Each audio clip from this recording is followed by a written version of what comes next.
جی مسلم league کے رہنما چودھری علی عدنان کے ڈیرے پر 78ویں محفل میلاد کا انعقاد ہوا۔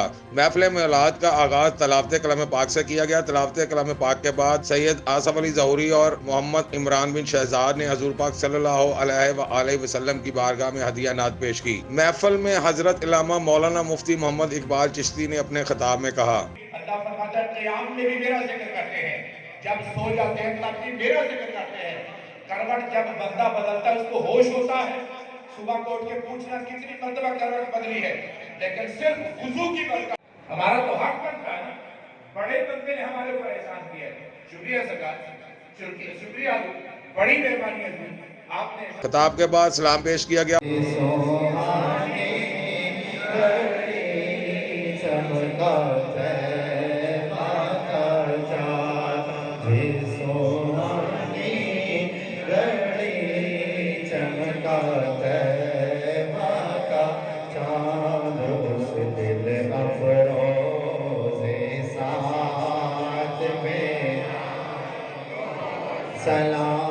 اور آخر میں علامہ مولانا مفتی محمد اقبال نے چودھری علی عدنان اور چودھری علی عمران کی صحت یابی اور ملک و قوم کے لیے خصوصی دعا کروائی۔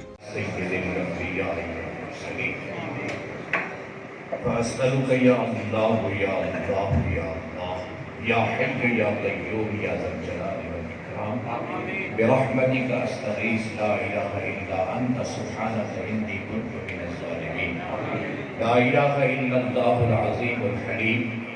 محفل میلاد میں میاں وحید، حاجی مدثر و اہل علاقہ نے بھرپور شرکت کی۔ کیمرہ مین عثمان بٹ کے ساتھ تنویر سندھو، 11 نیوز، لاہور۔